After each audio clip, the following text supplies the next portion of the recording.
আল্লাহ চাইলে সমস্ত পাপগুলো ক্ষমা করে দিতে পারেন, কিন্তু শিরক এমন একটি পাপ, এমন ঘৃণিত একটি পাপ যে আল্লাহ তাআলা বান্দাকে ক্ষমা করেন না। মানুষ মানুষের উপর জুলুম করলে আল্লাহ পাক রব্বুল আলামিন ওই মাজলুমের দোয়া আল্লাহ সঙ্গে সঙ্গে কবুল করে নেন। তার মানে আল্লাহ এবং মাজলুমের মাঝে কোনো পর্দা থাকে না। তার মাজলুমকে আল্লাহ কত ভালোবাসেন। কিন্তু দোয়া কবুল হওয়ার তিনটা স্তর আছে। হয়তো সঙ্গে সঙ্গে কবুল হতে পারে, আবার একটি দুনিয়াতেই হয়তো আপনাকে এর প্রতিফল পরে দেওয়া হবে, অথবা দোয়া কবুল হবে কিয়ামতের দিনে হয়তো আল্লাহ পাক রব্বুল আলামিন এর একটা ভালো জাযা, প্রতিদান, প্রতিফল আপনাকে আমাকে দিবেন, কিন্তু দোয়া কবুল হবেই। একটু ভালো করে খেয়াল করবেন, তাহলে পৃথিবীতে যত পাপ আছে সবচাইতে নিকৃষ্ট পাপ কোনটি? শিরক। কোনটি? তো এই নিকৃষ্ট একটি পাপের বিষয় আজকে আপনাদের সম্মুখে কিছু সতর্ক বার্তা পৌঁছাতে পারি কিনা আল্লাহ তাআলা আমাকে যেন তৌফিক দান করেন। ওয়া তাওফীকি ইল্লা বিল্লাহ। আল্লাহ পাক রব্বুল আলামিন বলছেন, এই যে বললাম আমি যে পৃথিবীতে সবচাইতে নিকৃষ্টতম পাপ হচ্ছে শিরক, এটা কি আমার কথা নাকি আল্লাহর কথা? একটু আমরা জানবো ইনশাআল্লাহ। সূরাতুন নিসা আয়াত নাম্বার 48 আল্লাহ পাক রব্বুল আলামিন বলছেন, ইন্নাল্লাহা লা ইয়াগফিরু আন ইউশরাকা বিহি ওয়া ইয়াগফিরু মা দুনা যালিকা লিমান ইয়াশা।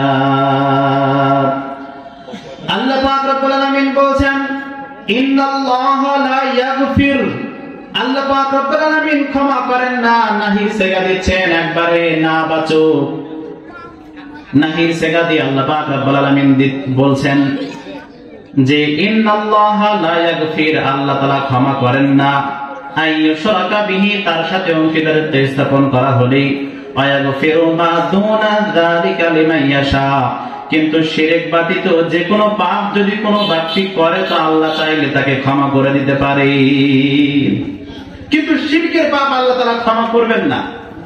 তাহলে কত নিকৃষ্ট একটি পাপ আপনাকে আমাকে খেয়াল করতে হবে। শুধু কি এটাই আল্লাহ বলেছেন? আল্লাহ পাক রব্বুল আলামিন আরো বলেন সূরাতুল লুকমানের মধ্যে, আল্লাহ পাক রব্বুল আলামিন বলছেন, ইন্নাশ শিরকা লাযুলমুন আযীম।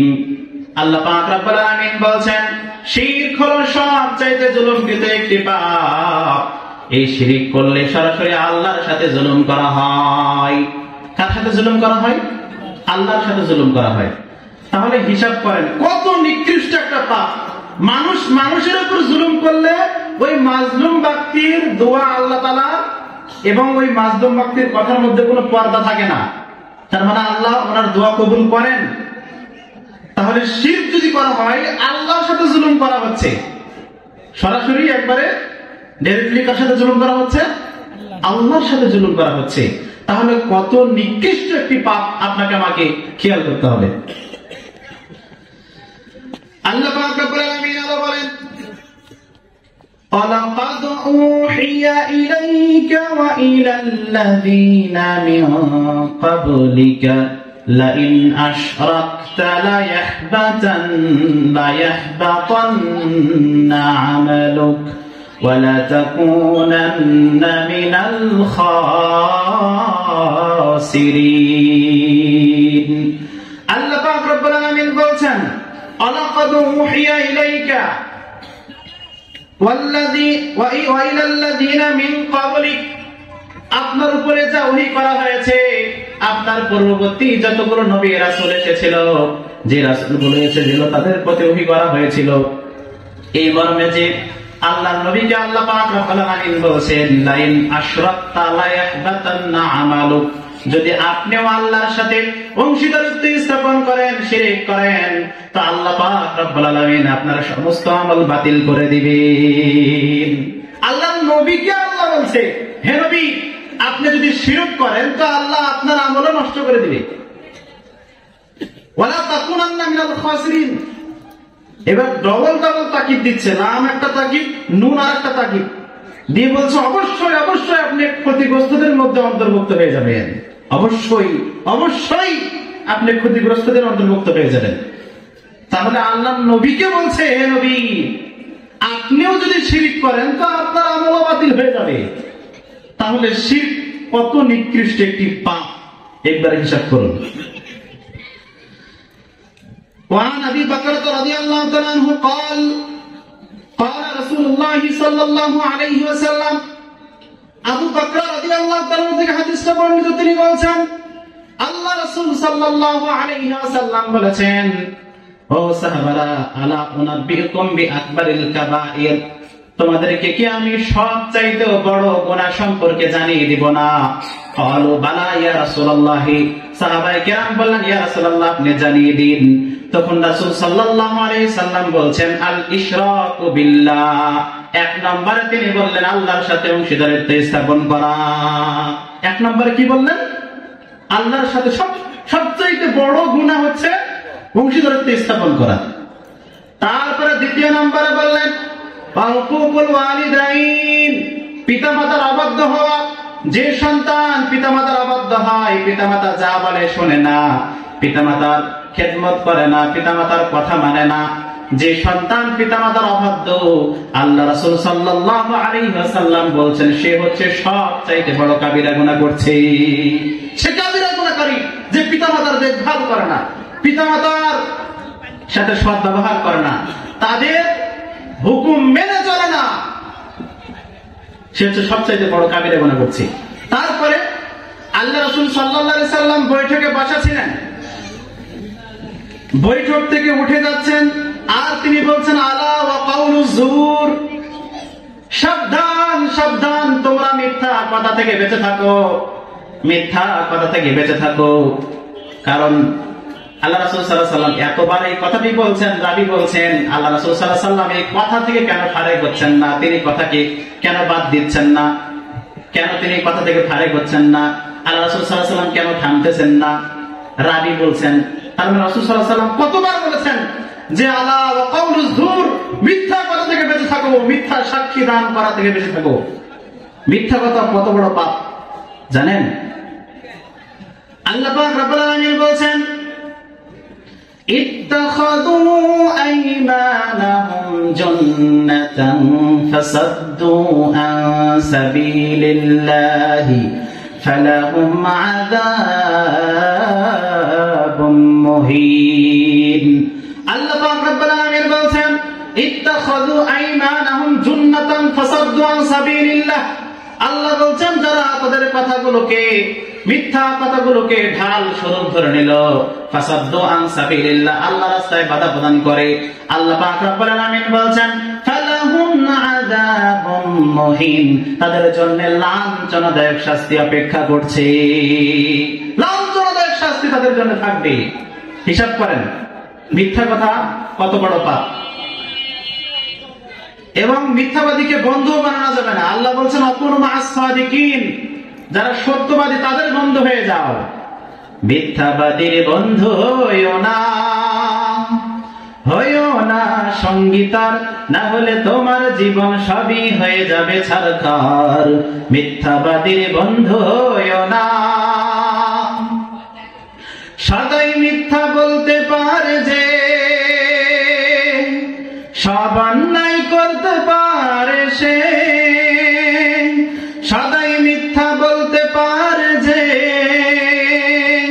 সব অন্যায় করতে পারে সে, ধীরে ধীরে তার শেষ হয়ে যায় লেশটুকু লজ্জার, লেশটুকু লজ্জার, মিথ্যাবাদীর বন্ধু হইও না, হইও না সঙ্গীতার, না হলে তোমার জীবন সবই হয়ে যাবে ছারখার, মিথ্যাবাদীর বন্ধু হইও না। আল্লাহ পাক রব্বুল আলামিন যারা মিথ্যাবাদীদেরকে বন্ধু বানাতে নিষেধ করেছে, সত্যবাদী তাদের বন্ধু হতে হবে। আল্লাহ পাক রব্বুল আলামিন আমাদের বন্ধুগুলোকে সাদিকিন করে দেন, সকলে বলে আল্লাহুম্মা আমিন। আল্লাহ সত্যবাদী যারা হবে, সুন্দর আচরণ, ইসলামিক কৃষ্টি কালচার নিয়ে মনোভাব চলবে, আল্লাহ তাদেরকে আমাদেরকে তাদের মতো বন্ধু যাতে করে আমরা পাই, আল্লাহ সে তৌফিক আমাদেরকে দান করুন, আল্লাহুম্মা আমিন। তাহলে আল্লাহ রাসূল সাল্লাল্লাহু আলাইহি ওয়াসাল্লাম বললেন সবচাইতে বড় গুনাহ তিনটি। এক নম্বরে বললেন আল্লাহর সাথে অংশীদারিত্ব স্থাপন করা, দ্বিতীয় নম্বরে বললেন পিতামাতার অবাধ্য হওয়া, তৃতীয় নম্বরে বললেন মিথ্যা কথা বলা। যেই কথাটির প্রেক্ষাপটে আজকে আপনাদের সম্মুখে বললাম যে আল্লাহর সাথে শিরক করা হলো সবচাইতে বড় গুনাহ। আল্লাহ রাসূল সাল্লাল্লাহু আলাইহি ওয়াসাল্লাম এটাই তিনি বুঝিয়েছেন, সবচাইতে বড় গুনাহ হচ্ছে শিরক। এখন কথা হলো আপনাদের সম্মুখে আমি পর্যায়ক্রমে শিরকের স্তরগুলো আলোচনা করব। শিরক প্রধানত হচ্ছে দুই প্রকার। কয় প্রকার? দুই প্রকার। একটা হচ্ছে বড় ধরনের শিরক, আর হচ্ছে ছোট ধরনের শিরক। বড় ধরনের শিরক কিরকম? এগুলো প্রকাশ্যে আমরা বুঝতে পারি, দেখতে পারি। আর ছোট ধরনের শিরক কিরকম? যেগুলো অনেক সময় আমরা বুঝতেই পারি না যে আমাদের কখন শিরক হয়ে গেছে, এরকম আছে ছোট ধরনের শিরক কিছু কিছু। বড় ধরনের শিরক কিরকম? যেমন আপনি আমি যদি আল্লাহকে ছাড়া অন্য কাউকে ভয় করি, তাহলে এটা শিরকের অন্তর্ভুক্ত হয়ে যাবে।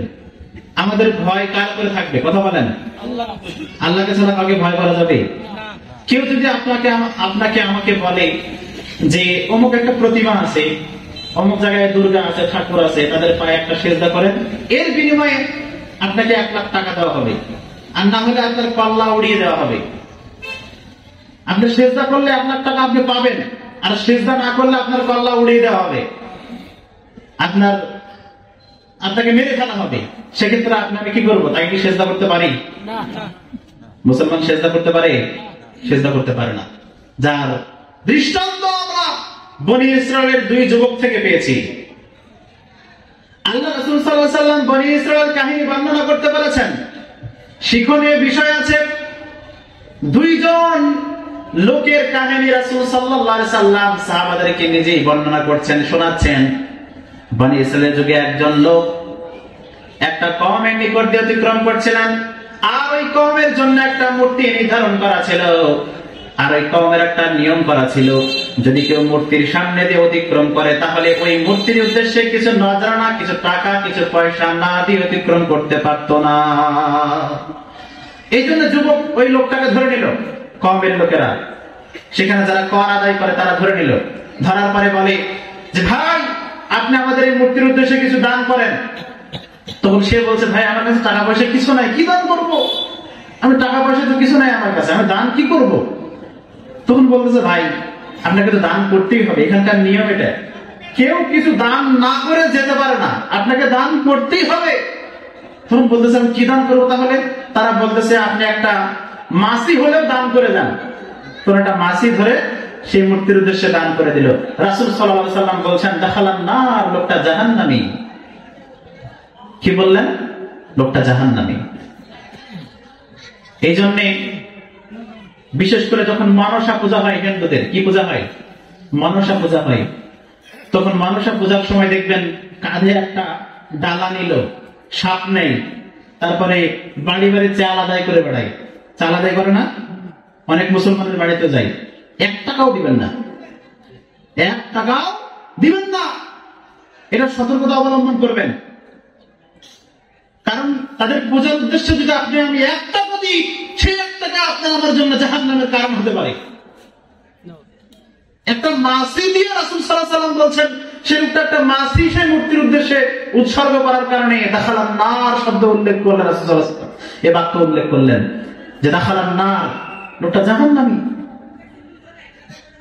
তারপরে একজন লোক আরেকজন লোক সেই বিষয়ে রাসূল সাল্লাল্লাহু আলাইহি ওয়াসাল্লাম সাহাবাদেরকে বলছেন, সাহাবারা, আরেকজন লোক কওমের যে মূর্তি নির্ধারণ করা আছে সেই মূর্তির সামনে দিয়ে রাস্তা দিয়ে অতিক্রম করছিলেন। এমন অবস্থায় তারা বললেন, ভাই আপনি এই মূর্তির উদ্দেশ্যে কিছু দান করুন। যারা কর আদায় করে তারা বললেন, ভাই আপনি মূর্তির উদ্দেশ্যে কিছু দান করুন। সে বলতেছে, আমি দান করতে পারবো না। তখন বলতেছে, ভাই এখানকার নিয়ম এটা, দান করতেই হয়, আপনাকে দান করতেই হবে। সে বলছে, ভাই আমি দান করবো না, আমার কাছে টাকা পয়সা নাই, আর থাক না থাক কোনো আমার যায় আসে না, আমি দান করবো না, টাকা পয়সা থাকলেও দান করবো না। তারা বলছে আপনাকে দান করতেই হবে, না হলে আপনার গর্দান যাবে।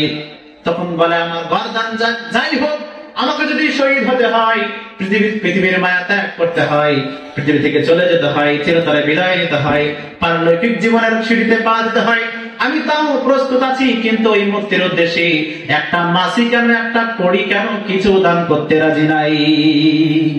সেই যুবককে যখন বারবার বলার পরে একটা মাসিও দান করছে না, কিছু দান করছে না, অস্বীকার করছে আমি দান করবো না, তখন তারা বলছে যে তাহলে এবার তোমাকে মরতে হবে।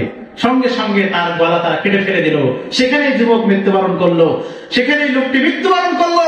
আল্লাহ রাসূল সাল্লাল্লাহু আলাইহি ওয়াসাল্লাম বলছেন দাখালাল জান্নাহ, লোকটি জান্নাতি হয়ে গেল। বলে সুবহানাল্লাহ। হিসাব করেছেন? তাহলে বিশেষ করে যখন এই যে দুর্গা পূজা, সরস্বতী পূজা, কালী পূজা হয়, বিভিন্ন পূজাগুলো হয়, এই পূজার সময় অনেক, বিশেষ করে যে বাজার কেন্দ্রিক যে সমস্ত আপনার এই ইগুলা থাকে, আপনার বাজার কেন্দ্রিক যে সমস্ত মন্দিরগুলো থাকে, এই মন্দিরগুলোতে অনেক সময় সেই মন্দিরের যারা ধারকবাহক আছে তারা কিন্তু কর আদায় করার জন্য চলে আসে। মুসলমানের দোকানেও আসে না? অনেক মুসলমানের দোকানেও কিন্তু আসে। আপনারা যদি সতর্ক ব্যক্তি হন, মুসলিম দাবি করেন, যদি জাহান্নামে না যেতে চান, দরকার নাই তাদেরকে কোনো কিছু দান করা। তারা আপনারা আমার মসজিদে দান করুক না করুক কোনো আপত্তি নাই, কিন্তু আপনার আমি তাদেরকে কোনো দান করতে পারবো না। তাহলে ভয় হবে কার জন্য? যদি গর্দান চলে যায়, জীবন চলে যায়, যা, কিন্তু আল্লাহ ছাড়া কারো কাছে মাথা নত হবে না। যাদের হৃদয়ে আছে আল্লাহর ভয়, তারা কভু পথ ভুলে যায় না। আল্লাহর প্রেম ছাড়া এই দুনিয়ায় কারো কাছে কোনো কিছু চাই না। রাতের আধারে যারা সিজদাতে রয়, দু চোখের স্রোতে নদী যেন বয়। রাতের আধারে যারা সিজদাতে রয়, দু চোখের স্রোতে নদী যেন বয়। ছলনার হাতছানি যত আসুক, ছলনার হাতছানি যত আসুক, পেছনে ফিরেও তাকাই না। যাদের হৃদয়ে আছে আল্লাহর ভয়, তারা কভু পথ ভুলে যায় না। আল্লাহর প্রেম ছাড়া এই দুনিয়ায় কারো কাছে কোনো কিছু চাই না। আমাদের ভয় থাকবে একমাত্র কার জন্য? কথা বলেন, কার জন্য? আল্লাহ বলছেন ফালা তাখাফুহুম খাফুনি ইন কুনতুম মুমিনিন, তোমরা কাউকে ভয় করো না, একমাত্র আমাকে ভয় করো যদি তোমরা ঈমানদার হও, যদি তোমরা মুমিন হও। যদি তোমরা নিজেদেরকে মুমিন দাবি করো, তাহলে তোমরা আমাকে ছাড়া কাউকে ভয় করিও না। আল্লাহ পাক রব্বুল আলামিনকে ভয় করতে হবে। আর আল্লাহ ছাড়া কাউকে ভয় করে কারো উদ্দেশ্যে মাথা নত বা কোনো কিছু করি, সেক্ষেত্রে অবশ্যই সেটা শিরক হয়ে যাবে।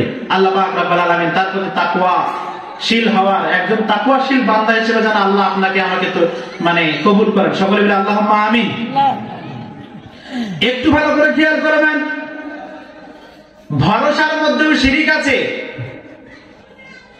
শিরিকের পর্যায়গুলো আলোচনা করছি, দ্বিতীয় নম্বর পর্যায়ে আলোচনা করতে গিয়ে আপনাদের সম্মুখে বলছি বড় শিরিকগুলো। ভরসার মধ্যেও শিরিক।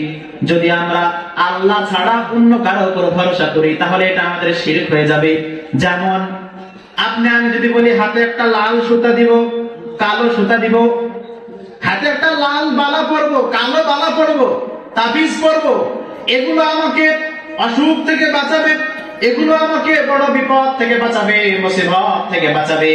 যদি উদ্দেশ্য আপনা আমি হাতে একটা বালা পড়ি, তাবিজ পড়ি, তাহলে এটা শিরকের অন্তর্ভুক্ত হয়ে যাবে। কিসের অন্তর্ভুক্ত হবে? শিরকের অন্তর্ভুক্ত হবে।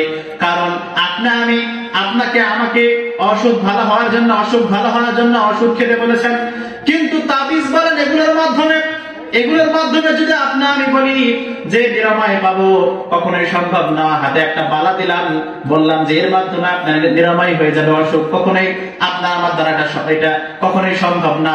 সে নিরাময় করতে পারবে না, এটার মাধ্যমে নিরাময় হবে না। আল্লাহ পাক রব্বুল আলামিনের কাছে চাইতে হবে। আল্লাহ বলছেন ওয়াকালা রাব্বুকুম উদউনি আস্তাজিব লাকুম, তোমাদের যখন যা প্রয়োজন হয়, অসুখ হয়েছে চাই মানে অসুখ হয়েছে, যদি ভালো হওয়ার জন্য দোয়া করতে হয় তো দোয়া করবো কার কাছে? কথা বলেন, আল্লাহর কাছে দোয়া করবো, আল্লাহর কাছে চাইবো। এবং অসুখ নিরাময়ের জন্য আমি ওষুধ খেতে পারি, কিন্তু তাবিজ বলেন, হাতে লাল সুতা বলেন, গলায় লাল সুতা বলেন, কোন রকম সুতা বলেন, বালা বলেন, কোন কিছু করে এগুলোর মাধ্যমে আমার আপনার জন্য নিরাময় চাওয়া একটা বোকামি ছাড়া কিছু নয়। কেননা 10 জন লোক আল্লাহ রাসূল সাল্লাল্লাহু আলাইহি সাল্লামের কাছে বায়াত করার জন্য আসলেন। কয়জন লোক? 10 জন লোক আল্লাহ রাসূল সাল্লাল্লাহু আলাইহি সাল্লামের কাছে বায়াত করার জন্য আসলেন। 10 জনের মধ্যে 9 জনকে বায়াত করালেন, কিন্তু একজনকে বায়াত করালেন না। রাসূল সাল্লাল্লাহু আলাইহি সাল্লামকে ওই লোকটা বললেন, ইয়া রাসূলুল্লাহ, আমরা তো 10 জন এসেছি, কিন্তু আপনি 9 জনকে বায়াত করালেন আর একজনকে বায়াত করালেন, এর কারণ কি? আল্লাহ রাসূল সাল্লাল্লাহু আলাইহি সাল্লাম বললেন, তোমার হাতে ওইটা কি? বলে এটা বালা, এটা সুতা, আমি এটা পড়েছি। বলে এটা কেন পড়েছো? সে বলে এটা আমার রোগ নিরাময় করবে, আমাকে আরোগ্য দান করবে, এই জন্য আমি পড়েছি, দুর্বলতা দূর করবে, এই জন্য আমি পড়েছি। আল্লাহ রাসূল সাল্লাল্লাহু আলাইহি সাল্লাম বললেন, আনজিহা, তুমি এটাকে খুলে ফেলে দাও, লা তাজিদুকা ইল্লা ওয়াহনান, এটা তোমার রোগকে বাড়ানো ছাড়া কমাতে পারবে না। রাসূল সাল্লাল্লাহু আলাইহি সাল্লাম বললেন, খুলে ফেলে দাও, এটা তোমার রোগকে বাড়ানো ছাড়া কমাতে পারবে না। আল্লাহ রাসূল সাল্লাল্লাহু আলাইহি সাল্লাম তাকে বায়াত করলেন না। কেন? তার হাতে কি ছিল? এটা সুতা ছিল, মানে রোগ নিরাময় করার জন্য হাতে একটা করেছিল। এজন্য রাসূল সাল্লাল্লাহু আলাইহি সাল্লাম কি তাকে বায়াত করলেন না। যখন বললেন, যখন এটা খুলে ফেলে দিলেন, তারপর রাসূল সাল্লাল্লাহু আলাইহি সাল্লাম তাকে বায়াত করালেন। তাহলে হিসাব করেন কত বড় গুনাহ, যেটা না খুললে মুসলমান হওয়া যায় না। রাসূল সাল্লাল্লাহু আলাইহি সাল্লাম যেটা না খুললে বায়াত পড়ায় না, তাহলে কত বড় গুনাহ আপনাকে আমাকে হিসাব করতে হবে। আল্লাহ আমাদেরকে এগুলো ফিতনা থেকে বাঁচার মতো তৌফিক দান করুন, আল্লাহুম্মা আমিন। তাহলে ভরসা হবে কার উপরে? কথা বলেন। আল্লাহ পাক রব্বুল আলামিন বলেন, ওয়া আলাল্লাহি ফাতাওয়াক্কালু ইন কুনতুম মুমিনিন। আল্লাহ পাক রব্বুল আলামিন বলেন, তোমরা আল্লাহর উপরে ভরসা করো, ইন কুনতুম মুমিনিন, যদি তোমরা একজন প্রকৃতপক্ষে মুমিন হয়ে থাকো, বিশ্বাসী হয়ে থাকো। আমরা যদি মুমিন হয়ে থাকি তাহলে ভরসা হবে কার উপরে? আল্লাহর উপরে। আল্লাহ ছাড়া কার উপর ভরসা করা যাবে না। আল্লাহ পাক রব্বুল আলামিন সমস্ত ক্ষেত্রে যেন আমরা আল্লাহর উপর ভরসা করতে পারি, আল্লাহ সে তৌফিক দান করুন, আল্লাহুম্মা আমিন। এরপর দেখেন, বড় শিরকের স্তরগুলো বর্ণনা করতে গিয়ে 3য় নম্বরে আপনাদের সম্মুখে বলতে চাই, তা হচ্ছে মহব্বত এবং ভালোবাসা অতিরিক্ত দেখালে সেটা শিরকে পরিণত হয়ে যায়।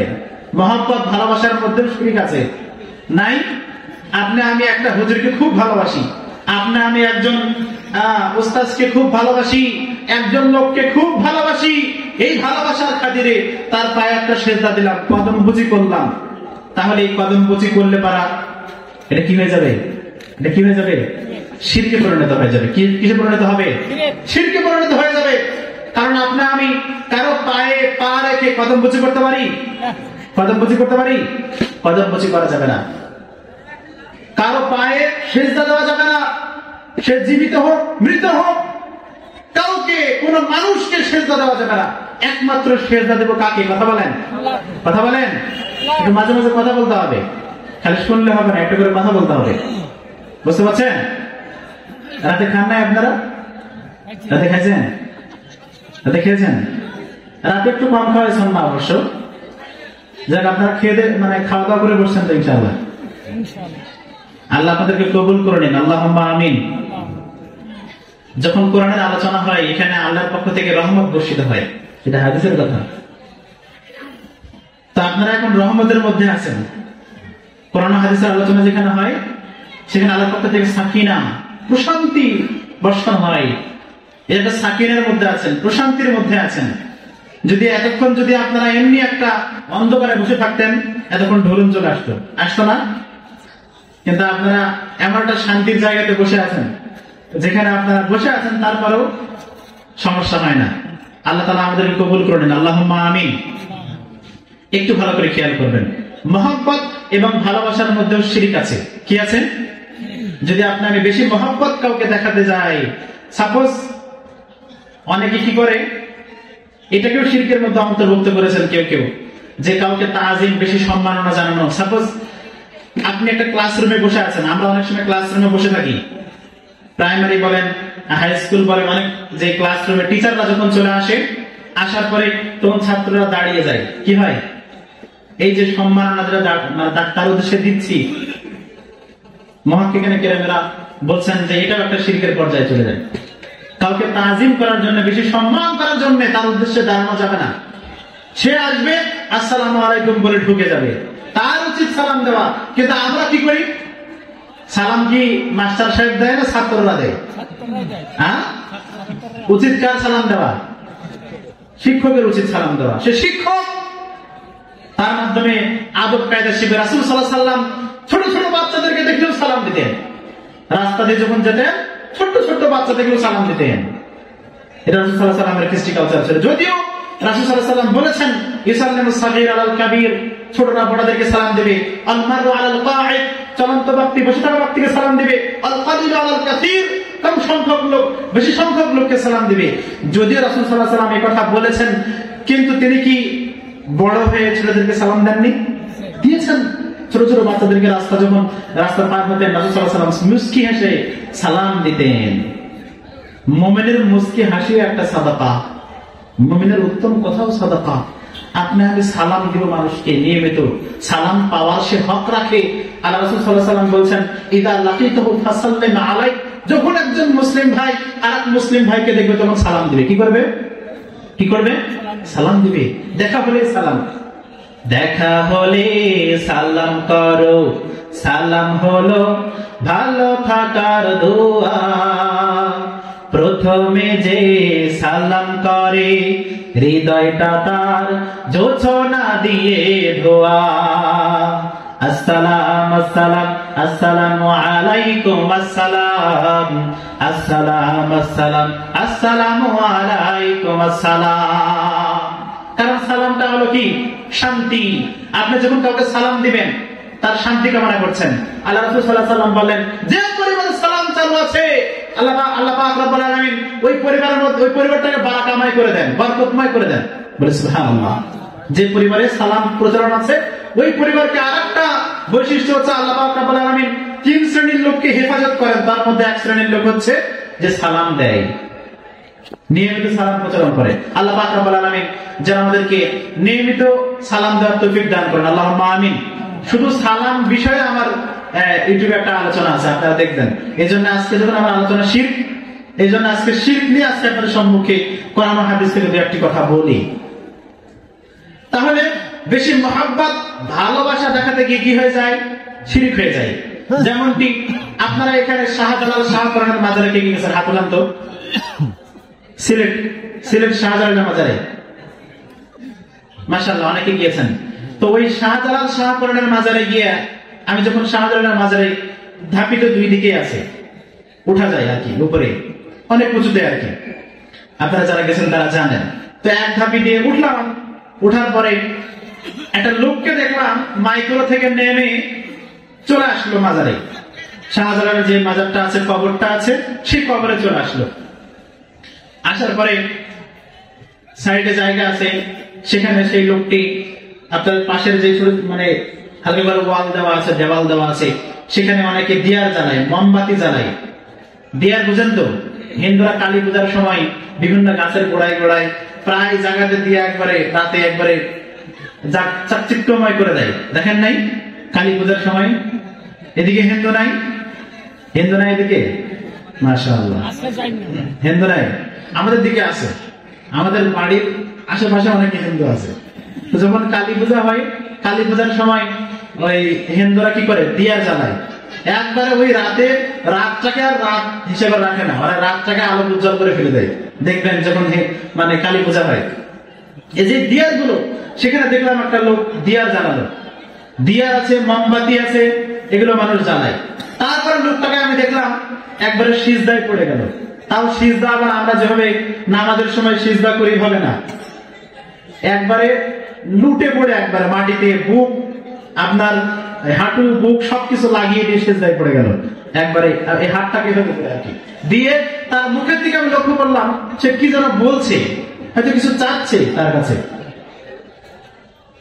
কিছু চাচ্ছে। আমি একটু আফসোস করলাম যে মানুষ না বুঝলে যা হয় আর কি, মানুষের কমন সেন্স বলে কিছু নাই। আর লোকটা মারা গেছে, যে মারা গেছে ওই লোকটাই তো সমস্যার মধ্যে আসে, সে জান্নাতি নাকি জাহান্নামী এটা যে সমস্যা। আবার সেই লোকটার কাছে চাইতে গেছে, কত বড় বোকা একটু হিসাব করেন। একটা লোক যখন মৃত্যুবরণ করে, ওসমান রাদিয়াল্লাহু তাআলা আনহু যখন কবর দেখতেন, কবরগুলো দেখলেই কান্নায় তার মানে অশ্রু সিক্ত হতো। তো উসমানকে একবার কিছু সাহাবায়ে কেরাম যাচ্ছেন, যাওয়ার সময় একটা কবরে দেখে উসমান রাদিয়াল্লাহু তাআলা কাঁদতে লাগলেন। তো সাহাবায়ে কেরামরা বলছেন যে উসমান, আল্লাহ রাসূল সাল্লাল্লাহু আলাইহি ওয়াসাল্লাম যখন জান্নাত জাহান্নামের আলোচনা করেন তখন তো আপনি এত কান্নাকাটি করেন না, তো এই যে কবর দেখলে আপনি কান্নাকাটি করেন কেন? ওসমান রাদিয়াল্লাহু তাআলা বললেন যে এই কবরটা হলো প্রথম ঘাঁটি, জান্নাত জাহান্নামের প্রথম ঘাঁটি। কবরে যদি কেউ মাপ পায় তো আখিরাতেও সে মাপ পাবে, আর কবরে যদি কেউ পাকড়াও হয়ে যায় সে আখিরাতেও পাকড়াও হয়ে যাবে। এই কবরটা হলো মানুষের প্রথম ঘাঁটি। সে প্রথম ঘাঁটিতে গেছে, সে জান্নাতি নাকি জাহান্নামী এগুলো জানার মতো কি কোনো ক্যাপাসিটি পদ্ধতি আল্লাহ আমাদেরকে দিয়েছে? ঠিক আছে, আমল করলে আল্লাহ এর মাধ্যমে জান্নাত দিতে পারে, কিন্তু আমল যে আমি ভালো আমল করেছি সে আমলের মধ্যে কোনো খারাপ আমল হয়নি এমন কোনো গ্যারান্টি আছে? সে লোকটা যে খারাপ আমল করে না এর কোনো গ্যারান্টি আছে? আর লোকটা যে মৃত্যুবরণ করলো, কবরে গেল, কবরে দেওয়া হলো, সে লোকটাই যখন সমস্যার মধ্যে আছে, সেই লোকটার কাছে যদি আমি চাই, এটা বোকামি ছাড়া কিছু নয়। এটা মহব্বত, বেশি ভালোবাসা দেখাতে গিয়ে শাহজালাল শাহপরানের মাজারে গিয়ে মানুষ শয়ে শয়ে টাকা দিচ্ছে। আমি দেখলাম এই শাহপরানের মাজারে, শাহজালালের মাজারে যে কবরটা আছে, কবরের উপরে 500 টাকার নোটই বেশি, 1000 টাকার নোট, 500 টাকার নোট, সারি একবার নোট পড়ে আছে উপরে, একবারে টাকাময় হয়ে আছে কবরের উপরে। আমি জিজ্ঞাসা করলাম টাকাগুলো কে নেয়? বলে যেখানকার যে খাদেম আছে, এখানেই যে কমিটি আছে তারাই টাকাগুলো খেয়ে নেয়। তাহলে আপনার টাকা কাকে দিলেন ভাই? যাকে টাকা দিলেন সেই তো টাকা পাইল না, টাকা পাইল কে? ওখানকার যারা কমিটি বৃন্দ আছে তারা পাইল টাকা, তাহলে কোনো লাভ হইল? এটা বোকামি ছাড়া কিছু নাই। যে কোনো কবরের কাছে গিয়ে হোক আমরা তাদের জন্য দোয়া করতে পারি। রাসূল সাল্লাল্লাহু আলাইহি ওয়াসাল্লাম বলেছেন, নাহাইতুকুম আন জিয়ারাতিল কুবুরি আল-আনা ফাজুরুহা, তোমাদেরকে আমি একসময় কবর জিয়ারত করতে নিষেধ করেছিলাম, কিন্তু এখন বলছি কবর জিয়ারত করো। আমি চাইলে একাকি মাঝে মাঝে কবরে যাব। সবাই একবারে হঠাৎ করে একদিনও নাই, সারা বছর নাই, 5 বছর 6 বছর ধরে নাই, সারা বছরে রমজান মাস যখন চলে আসে, অনেকে দেখবেন যে রমজান মাসে একটা টিম গঠন করে, খাবার একটা আয়োজন দিয়ে দিল, দেওয়ার পরে যে রোজা করে না ঠিক মতো, যে নামাজ পড়ে না ঠিক মতো, ওরা দাওয়াতি মেহমান বেশি, তাদেরকে নিয়ে একবারে সুন্দর খাওয়া দাওয়ার আয়োজন করে কবরে চলে যায়। সারা বছর খবর নাই, আর রমজান মাসে কি করে একটু খাবার টাবার দিয়ে কবরে নিয়ে চলে যায়। দেখবেন এই কবরে যাদেরকে নিয়ে যায় বেনামাজির সংখ্যা বেশি থাকে। কি থাকে?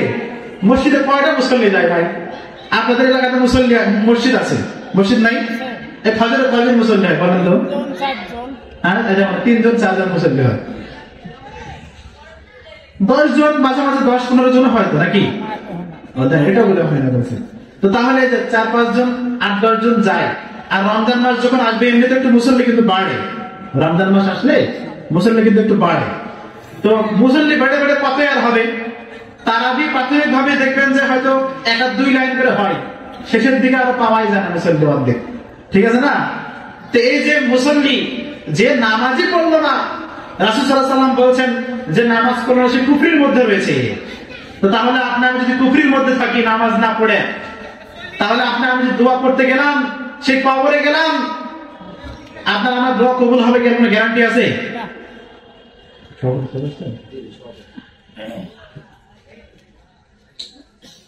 সভাপতি সাহেবের আগমন, শুভেচ্ছা, স্বাগতম। উনি অনেক জ্ঞানী গুণী একজন মানুষ, আমাদের মাঝে চলে এসেছেন। আপনারা যোগ্য একজন সভাপতি রেখেছেন মাহফিলে। তো উনিও কিছু কথা আপনাদের সম্মুখে বলবেন।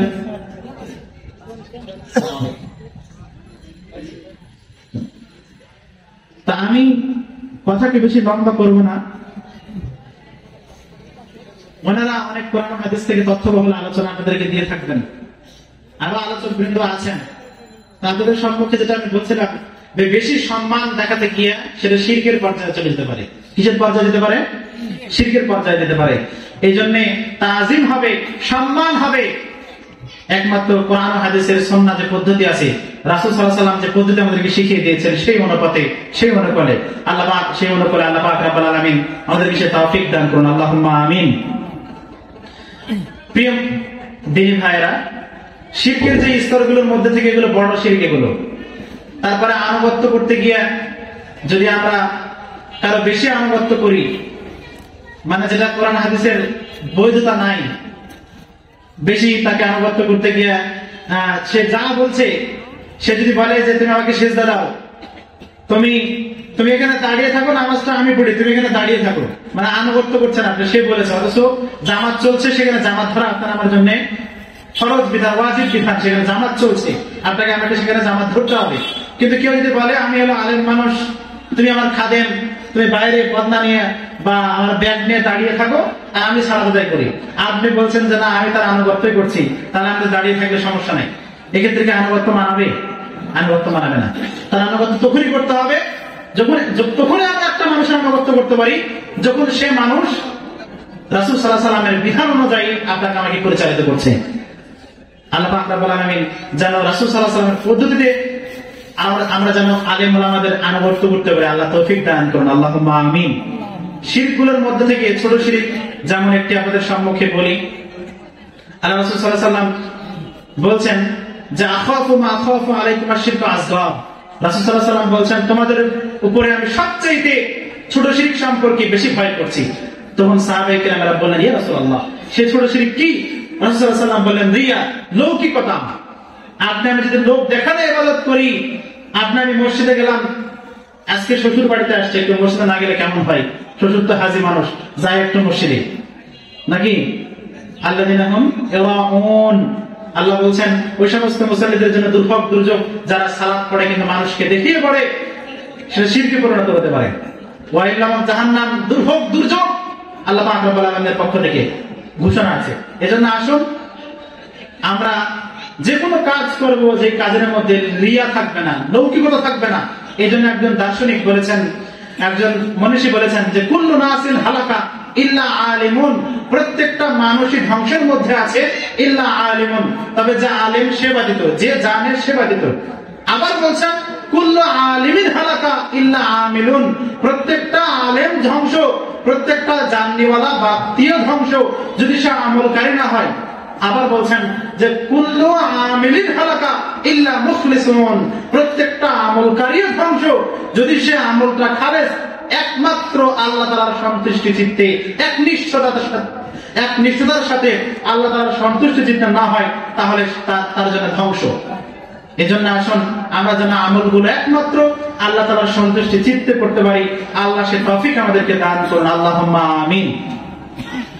এ বলে আজকে আপনাদের সম্মুখে আমি আলোচনা এটি করছি। আলোচনা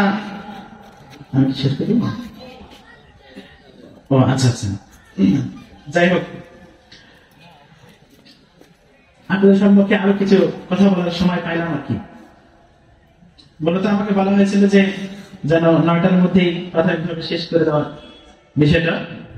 তো যাই হোক, সভাপতি মহোদয় কিছু কথা বলবেন, তা আমি আরো 10-15 মিনিট আপনাদের সম্মুখে যদি কথা বলি, সেক্ষেত্রে আপনাদের কি রাগ করবেন?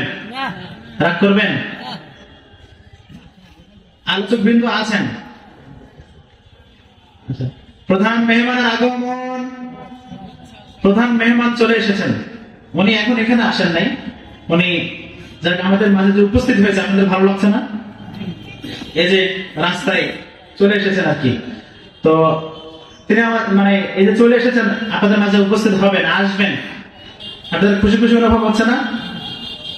উনি খুব সুন্দর আলোচনা করে থাকেন। আজকের সভাপতি সাহেব বলেন, আর আলোচক বৃন্দ যারা আছেন তারাও অনেক জ্ঞানীগুণী মানুষ, ওই তুলনায় আমরা অনেক কিছু না। তো তারপরেও যখন মেহমান আপনারা নিয়ে আসছেন, তাই দু একটা বলে কোরআন হাদিস থেকে বলতেই হবে, ঠিক আছে না? তো যে কথা আপনাদের সম্মুখে বলছিলাম, যে আনুগত্য করতে গিয়ে আপনাকে আমাকে শিরকে লিপ্ত হওয়া যাবে না। আনুগত্যের বিষয় নিয়ে বিস্তারিত আলোচনা একটু হালকা করে করি। যেমন আমি দেখেন, আপনারা বর্তমান সময়ের একজন কাফের ফ্যাক্টরি নিয়ে যে বসে আছে, কথায় কথায় কাফের বলে থাকে, এরকম একজন ব্যক্তির নাম জানা আছে? বলেন তো। ডক্টর এনায়েতুল্লাহ আব্বাসী, এনায়েতুল্লাহ আব্বাসী সাহেব। ওনাকেও দেখবেন, আমি নিজে দেখেছি একটা ভিডিওতে, ওনার পায়ে একজন কদমবুজি করছে, উনি কিছু বলছেন না, এবং তার আকীদার বিষয়গুলো এতটা খারাপ, সে বলছে যে ইমাম আবু হানিফা আল্লাহ পাক রব্বুল আলামিনকে 100 বারের বেশি দেখেছে। বলে নাউজুবিল্লাহ, কয়বার দেখেছে? 100 বারের বেশি দেখেছে। অথচ তারই আরেকটা বক্তব্যে আপনারা শুনবেন, আরেকটা কথা তার শুনবেন, সে বলছে যে আল্লাহ পাক রব্বুল আলামিনের কোনো আকার নাই। কি নাই? আল্লাহ পাক রব্বুল আলামিনের কোনো আকার নাই। অথচ আল্লাহ পাক রব্বুল আলামিনের হাতের বিষয়ে, পায়ের বিষয়ে কোরআন হাদিসে বর্ণিত হয়েছে কি হয় নাই? হয় নাই? হয়েছে। আল্লাহ পাক রব্বুল আকার আকৃতির বিষয়ে বর্ণিত হয়েছে। সে অস্বীকার করে বিষয়গুলোকে, আবার সেই বলছে ইমাম আবু হানিফা আল্লাহ পাক রব্বুল আলামিনকে 100 বার দেখেছে। সে বলছে 100 বার দেখেছে, আবার সেই বলতেছে আল্লাহ পাক রব্বুল আলামিনের আকার নাই। তাহলে তার কোন কথাকে নেবেন আপনি? ইসলামের মন গড়া ব্যাখ্যা, মন গড়া মতবাদ, মন গড়া ব্যাখ্যা দিয়ে ইসলামকে বিকৃতি করার চেষ্টা, এই সমস্ত ভ্রান্ত আলেম থেকে, তাদের কথা শোনা থেকে আমাদেরকে বেঁচে থাকতে হবে। আল্লাহ তৌফিক দান করুন, আল্লাহুম্মা আমিন। এই জন্য অবশ্যই আপনারা মাহফিলে যে সমস্ত বক্তা নিয়েছেন, আলহামদুলিল্লাহ সবাই সহিহ আকীদারী, তারা কোরআন হাদিস থেকে বললে, কোরআন হাদিস থেকে কিছু আপনাদেরকে বলে থাকবে। আমার তৌফিক ইল্লা বিল্লাহ। একটু ভালো করে খেয়াল করবেন। এইবার দেখেন, আল্লাহ এবং তার বান্দার মাঝে যদি মাধ্যম স্থির করা হয়, তাহলে সেটাও শিরকে পরিণত হতে পারে। কিসে পরিণত হতে পারে? শিরকে পরিণত হতে পারে। যেটা নাওয়াকিদুল ঈমানের মধ্যেও পাওয়া যায়। নাওয়াকিদুল ঈমান প্রধানত 10টি, আপনার প্রধানত যে কারণগুলো আছে, ঈমান ভঙ্গের, ঈমান নষ্টের কারণগুলো আছে, ভঙ্গের কারণগুলো আছে, তার মধ্যে একটি হচ্ছে যে আল্লাহ এবং তার বান্দার মাঝে মাধ্যম স্থির করা। আল্লাহ এবং তার বান্দার মাঝে যদি মাধ্যম স্থির করা হয়, তাহলে তার ঈমান নষ্ট হয়ে যাবে, সে মুমিন থেকে খারিজ হয়ে যাবে। যেমনটি দেখেন, মাধ্যম কি? আমি কোন পীরকে গিয়ে বললাম, কোন মাজারে গিয়ে বললাম, বা কোন দেবদেবীর কাছে গিয়ে বললাম, কোন গাছের কাছে গিয়ে বললাম, আল্লাহর যে সৃষ্টিগুলো আছে সৃষ্টির কাছে গিয়ে তাদের ওসিলায় আমরা ভালো কিছু আশা করছি, আল্লাহ আমাকে রূপ মুক্ত করে দেন। বিশেষ করে দেখবেন কিছু কিছু আপনার বট গাছে আছে, কিছু কিছু গাছগুলো আছে, এই গাছগুলোতে পেশাব থেকে বাঁচার জন্য অনেকে রাতে পেশাব করে দেয়, বিছানাতে প্রস্রাব করে দেয়, আছে না? এগুলো থেকে বাঁচার জন্য কি করে, যে কাপড়ে প্রস্রাব করেছে ওই কাপড়টা একটা গাছে টাঙ্গিয়ে দাও, অমুক গাছে টাঙ্গিয়ে দাও, টাঙ্গিয়ে দিলে তোমার রাতে বিছানায় যে পেশাব প্রস্রাব করবে এটা থেকে তুমি মুক্তি পাবে, এটা তোমার ভালো হয়ে যাবে। এটা কি কর্মকাণ্ড? কি ইসলাম বৈধ? কখনোই সাপোর্ট করে না। আপনি করতে পারেন এগুলো। যাই হোক, মক্কার কাফের এবং মুশরিকরা তারা বিশ্বাস করতো আল্লাহ একজন আছে। তারাও কিন্তু বিশ্বাস করতো যে আল্লাহ একজন আছে, কিন্তু তারা আল্লাহ এবং তার বান্দার মাঝে মাধ্যম স্থির করতো। কি করতো? মাধ্যম স্থির করতো। তারা যখন অগ্নি পূজা করতো, তাদেরকে বলা হতো তোমরা কেন পূজা করছো? মাছের পূজা করো, গাছের পূজা করো, কুলের পূজা করো, এগুলোর মাধ্যমে তোমরা আল্লাহর কাছে চাও, এগুলো কেন করো? তারা বলতো যে মা না'বুদুহুম ইল্লা লিয়ুকাররিবুনা ইলাল্লাহি যুলফা। তারা বলতো আমরা এগুলোর ইবাদত এই জন্য করি, এগুলোর মাধ্যমে আমরা আল্লাহ তাআলার নৈকট্য হাসিল করব। তারাও বিশ্বাস করতো যে আল্লাহ একজন আছে। মক্কার কাফির মুশরিকরা বিশ্বাস করতো আল্লাহ একজন আছে। এই জন্য আল্লাহ এবং তার বান্দার মাঝে যদি মাধ্যম স্থির করি, কোন কবরে গিয়ে চাই, কোন পুকুরের পানি খেয়ে যদি তমুক হবে, ভালো মন্দ ইত্যাদি, এরকম কোন বিশ্বাস আকীদা আপনার আমার মাঝে যদি আসে, তাহলে অবশ্যই আপনার আমার ঈমান টুটে যাবে, ঈমান ভেঙে যাবে, শিরকে লিপ্ত হয়ে যাবে, মুশরিক হয়ে যাবে। এই জন্য আল্লাহ পাক রব্বুল আলামিন এই সমস্ত কুফরি আকীদা থেকে আপনি আল্লাহ তাআলা আমাদেরকে যেন হেফাজত করেন, সকলে বলে আল্লাহুম্মা আমিন। অথচ যারা কবরে গিয়ে সেজদা দেয়, যারা আপনার মূর্তি পূজা করে, মূর্তি পূজার মূলত আবির্ভাবটাই হয়েছিল বেশি সম্মান দেখাতে গিয়ে। কি দেখাতে গিয়ে? বেশি তাজিম, বেশি সম্মান দেখাতে গিয়ে কিন্তু মূলত মূর্তি পূজার যে আবির্ভাব এটা হয়েছিল।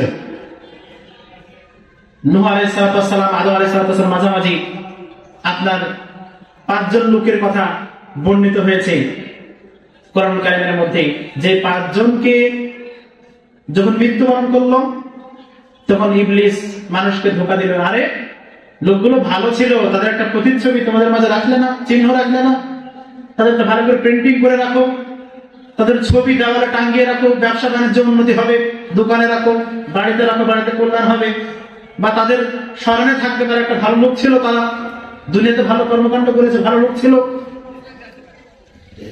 যখন এরকম ভাবে শয়তানের ধোঁকায় পড়ে মানুষেরা তাদের প্রাথমিকভাবে কিন্তু মূর্তি তখন তৈরি করেনি, সম্মান দেখাতে গিয়ে তারা ছবিগুলো এখানে ওখানে টাঙ্গিয়ে রাখে। তারপরে সেই কম যখন চলে যায়, আবার যখন পরবর্তীতে যখন আরো কম যখন আসে, তাদেরকে আবারও ধোঁকা দেওয়া শুরু করে শয়তান এসে, যারে তারা তো তাদেরকে সম্মান করতো, সম্মানার্থে তারা এরকম ভাবে ছবি টাঙ্গিয়ে রাখতো বাড়িতে কল্যাণের জন্য, তোমরা তাদের জন্য মূর্তি কেন তৈরি করছো না? তাদের উদ্দেশ্যে মূর্তি তৈরি করো। আচ্ছা, মূর্তি তৈরি করো। এই যে মূর্তি তারপরে তৈরি করা হলো, মূর্তি তৈরি করা হলো, তারপরে আস্তে আস্তে এরকম ভাবে আপনার ইসলামের নীতি হচ্ছে মূর্তি ভাঙা নীতি। কোন কবরে বলেন, কোন মূর্তির কাছে বলেন, কারো কাছে গিয়ে কোনো কিছু চাওয়া যাবে না, সেটা শিরকে পরিণত হবে। অথচ ইব্রাহিম খলিলুল্লাহ, তাকে যখন বলা হলো যে বাবা, তার আজর যখন বললো বাবা চলো মেলায় যাই, মেলায় যাই, তখন সে কি বলেছিল? এমনি সাকিন, আমি অসুস্থ। তারপরে সবাই যখন মেলায় চলে গেল, কাজ মেলায় চলে গেল, মেলায় যাওয়ার পরে ইব্রাহিম নবী কাবা ঘরে ঢুকলেন, 360টা মূর্তি, কারো পা ভাঙলেন, কারো হাত ভাঙলেন, কারো মাথা ভেঙে দিলেন, এক এক অবস্থা করে দিলেন। দেওয়ার পরে সবচাইতে বড় মূর্তির ঘাড়ে কোড়ালটা রেখে দিলেন। দেওয়ার পরে তারা যখন মেলা থেকে আসে, আসার পরে কাবা ঘরে ঢুকে দেখে এই অবস্থা, হাই হাই, এই অবস্থা কেন? কারো হাত নাই, কারো পা নাই, কারো কান নাই, এই অবস্থা কেন? আর সবচেয়ে বড় মূর্তির ঘাড়ে কুড়ুলটা রেখে দিয়েছে। ইব্রাহিমকে এবার বলে যে বাবা, মানে কে করেছে না করেছে খোঁজাখুঁজির পরে এবার ইব্রাহিমকে বলা হলো, যা এই কাজটা কি তোমার দ্বারা হয়েছে নাকি? তখন ইব্রাহিম বলে যে না, আমার দ্বারা হয় নাই। এটা হয়েছে কার মাধ্যমে হয়েছে? সবচাইতে বড় মূর্তি দেখা যায়, ওই বড় মূর্তির ঘাড়ে যে কুড়াল আছে, ওই বড় মূর্তিকে ধরো, ওই মূর্তির দ্বারাতেই কাজটা হয়েছে। তো এই যে ইব্রাহিম নবী জীবনে 3টা মিথ্যা কথা বলেছিলেন, একটা হচ্ছে বিবি হাজারাকে নিয়ে যখন বাবেল শহর অতিক্রম করছিলেন, একটা হচ্ছে এখানে, আর একটা হচ্ছে এমনি সাকিম অসুস্থ ছিলেন না, তারপরেও তিনি বলেছিলেন যে আমি অসুস্থ। এই 3টা মিথ্যা কথা বলার কারণে কিয়ামতের ময়দানে আল্লাহর সামনে সুপারিশ করার জন্য দাঁড়াতে ভয় পাবে।